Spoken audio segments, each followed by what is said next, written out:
ये जो डायबिटीज़ और शुगर जो है, ये जिसे हम प्यार से मधुमेह भी कहते हैं, ये वैसे देखा जाए तो कोई बीमारी नहीं है, ठीक है। यह इंसान के फिज़िकल एक्टिविटी और फूड पर निर्भर करता है, जिसका कि रिज़ल्ट डायबिटीज़ होता है। और जैसे डेली रूटीन है, बड़ी आरामदायक है, तो इसमें ना तो कैलोरी बर्न होती हैं और ना कोई ऐसी चीज़ होती है जिससे कि शुगर नेचुरल रूप से कम हो। अब शरीर जो है वो एक जीवन से भरी हुई मशीन है। मशीन तो है वो, लेकिन वो ना तो बिजली से, ना सोलर पावर से, ना बैटरी से चलती है, ना वो किसी हैंडल को घुमा के चलती है। ये एक ऑटो मोड पे बनी हुई मशीन है। और बहुत अच्छी बात है कि हमारे जो क्रिएटर हैं, हमारे भगवान, जिन्होंने इतनी अच्छी तरीके से एक एक अंग को ड्रॉ किया है, मुड़ने के लिए उसमें कब्जे जैसे जोड़ हैं, ठीक है। पुरानी सेल, चाहे वो ब्लड के हों, बोन के हों, बालों के हों, किसी चीज़ के भी हों, वो बदलते रहते हैं। ये नहीं है कि जन्म के टाइम जो सेल थे वही चले आ रहे हैं।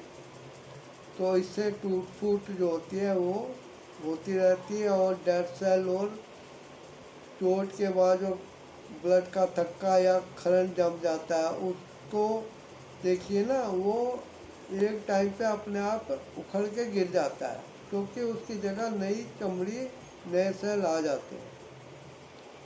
हर चीज़ है।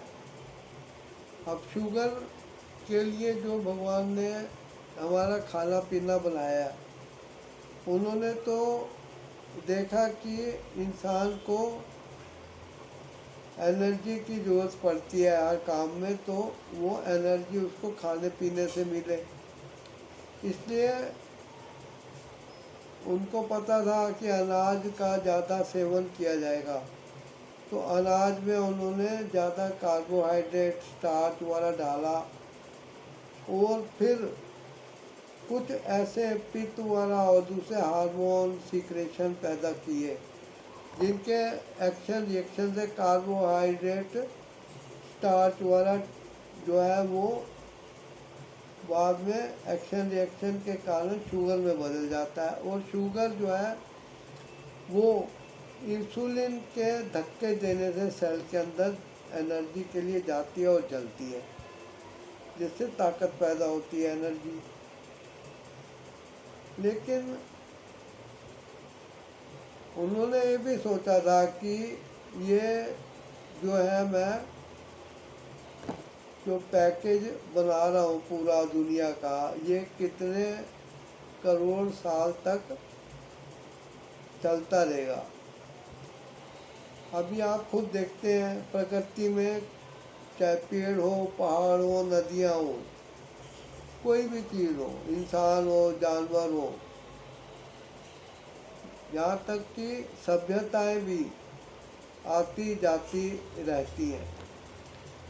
भगवान ने कहा कि दुनिया को समाप्त करने का ब्लेम मैं अपने ऊपर क्यों लूँ।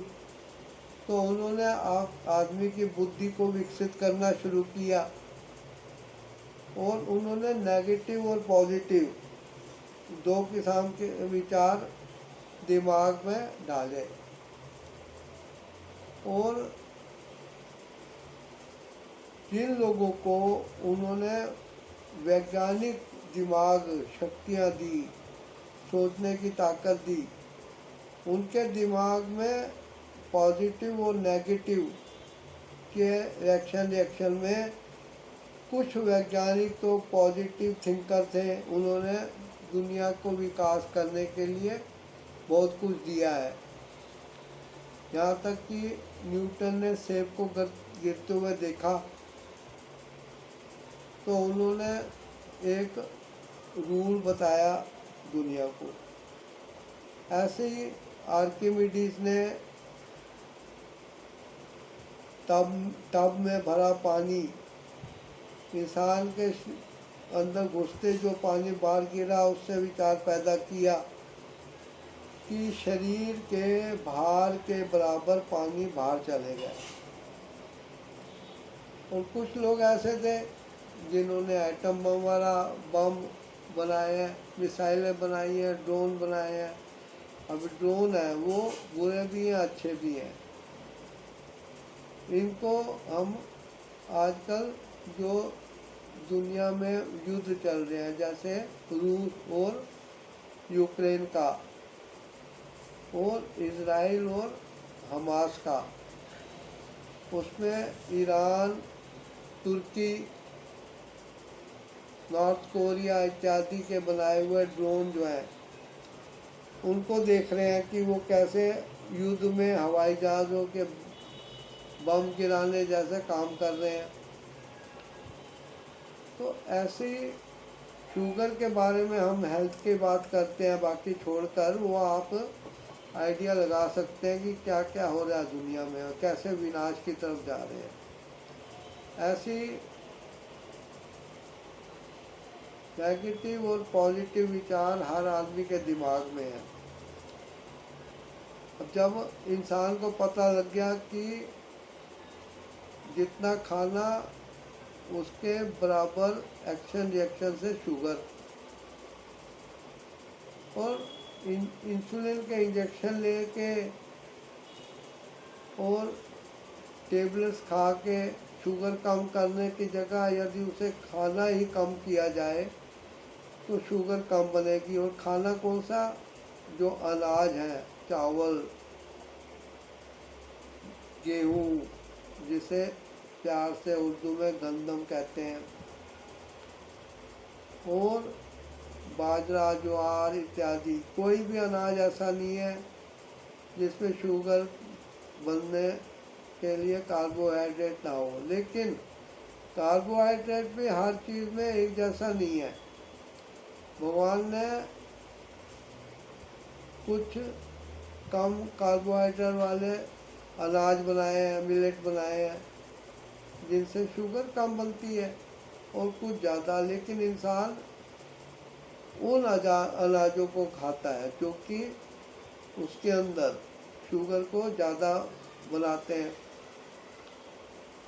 अब बार बार जंगल के जानवरों का उदाहरण दे सकते हैं कि वे क्या खा रहे हैं। क्या वो कोई पका हुआ खा रहे हैं, क्या तला भुना कोई खा रहे हैं, कोई ऐसे अनाज? वो सिर्फ वनस्पति यानी कि घास फूस, हरी पत्तियाँ, फल इत्यादि ऐसी चीज़ें खा रहे हैं जिनसे कि उनको शुगर की एनर्जी भी मिल रही है और उछल कूद रहे हैं। उससे उनके अंदर फैट भी है जो कि हम नकली रिफाइंड तेल घी खा के अपने अंदर कोलेस्ट्रॉल बढ़ा रहे हैं। अब शुगर के लिए यदि रोटी की मात्रा कम की जाए तो आप ज़रूर देखेंगे कि शुगर की मात्रा भी कम ही आई है। अब 3-3 महीने की शुगर भी चेक होती है, सुबह फास्टिंग होती है, फिर पीपी फास्ट पेरिडियम होती है, उसके बाद एक रैंडम भी होती है जो कि दोपहर शाम को किसी टाइम भी कर सकते हैं। और पहले इसके लिए लैब में जाके टेस्ट कराया जाता तो एक्यूरेसी होती थी। लेकिन आजकल क्योंकि फार्मूले सबको पता लग गए हैं, टेक्निक सबको पता लग गई है, उन्होंने फैक्ट्री बना के शुगर मॉनिटरिंग की मशीनें बना दी, उसकी स्ट्रिप्स बना दी हैं। लेकिन इसकी कोई गारंटी नहीं है कि कोई शुगर जो दे रहे हैं वो एग्जैक्ट वही है जो होनी चाहिए, या जो है, या फ्लैक्चुएट होती है। आप एक ही टाइम में एक ही ब्लड की बूंद से 3 पत्तियों को लगा के मशीन से टेस्ट करें तो रीडिंग अलग आएगी। ऐसा क्यों हुआ? समझदारी की बात तो यही है कि अनाज कम किए जाए, खाने के बीच में जो टाइम है, टाइम का गैप उसको बढ़ाया जाए। रात को जितने बजे खाना खाया, सुबह उतने बजे से 3-4 घंटे और ज़्यादा भूखे रहने के बाद ब्रेकफास्ट किया जाए। बहुत बढ़िया तो यह है कि लंच और डिनर इकट्ठा किया जाए। और देखिए, लंच में आप किसी किस्म का अनाज, जो ब्रेकफास्ट और लंच है उसमें किसी किस्म का अनाज मत लीजिए, ना रोटी लीजिए, ना चावल दलिया कुछ ना लीजिए। बस एक चावल लीजिए, कोई दाल हो तो लीजिए, चावल कह रहा हूँ, दही, I am very sorry, correction कर रहा हूँ कि आप 1 कटोरी 2 कटोरी दही ले सकते हैं। कोई दाल तरी वाली या सूखी, कोई सब्जी तरी वाली या सूखी ले सकते हैं। बस उसके बाद पानी पीजिए, चाय हमेशा फीकी पीजिए। देखिए शुगर कैसे कम नहीं होती है। उसके बाद रात को 1 रोटी खाइए। अब बहुत सारे लोग एकदम गुस्सा हो जाएंगे कि ये तो भूखे मारने जैसी बात हो रही है। लेकिन याद रखिए, आपको अगर अपनी ज़िंदगी प्यारी है तो देखिए कि आप खाने के लिए जी रहे हैं या जीने के लिए खा रहे हैं। जीने के लिए आपने खाना है तो 1 रोटी दिन में बहुत होगी आपके लिए, ठीक है। इसका फॉलो करना शुरू करिए, इसको देखिए, आप ध्यान दीजिए। रात को 1 रोटी लीजिए, दाल सब्जी दही लीजिए। दही जिसको वहम हो कि नुकसान करेगी तो रात को ना लीजिए। और इसके लिए मैं कहूँगा कि आप ना तो कोई वादा कीजिए, ना कसम खाइए कि आप ये चीज़ खाएंगे ये नहीं खाएंगे। आप टाइम पे कुछ दिन बाद हफ्ते के दिन लगा लीजिए। जैसे संडे है, आजकल सैटरडे भी छुट्टी रहने लगी है, तो घर के मेंबर ज़्यादा रहते हैं घर पे, तो आप उनके साथ मिल के खाना चाहते हैं तो उस दिन आप रोटी चावल या इडली डोसा पराठे जो भी बने खा सकते हैं। लेकिन वो दोपहर को ना लीजिए, बस सुबह और रात को लीजिए। रात को कोई रूटीन, 1 रोटी। यदि चावल है तो छोटी कटोरी 1 चावल। याद रखिए, किसी भी इंसान को भगवान ने भूखे पेट वापस नहीं बुलाया है, ठीक है। जो भी गए हैं वो ओवर ईटिंग के कारण बीमार होके गए हैं। इसलिए आप डरिए नहीं, आपको कुछ नहीं होगा। अब आप सोचेंगे कि अगर हम रोटी वाला दिन में 1 ही खाएंगे और दाल सब्जी और दही वाला लेंगे और पानी पिएंगे, फीकी चाय पिएंगे तो गुजारा कैसे होगा? तो देखिए, आपके अंदर बहुत बड़ा मॉल है, जमा मॉल, जिसके अंदर विभिन्न किस्म की चीज़ें जमा है।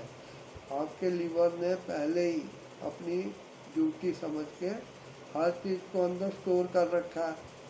आप 10-15 दिन के लिए ऐसा करिए, शरीर आपका अंदर से साफ सफाई करने लगेगा, क्योंकि अंदर जमा पूंजी जब खर्च होगी तो फिर उसमें नई जमा पूंजी आप डाल सकेंगे।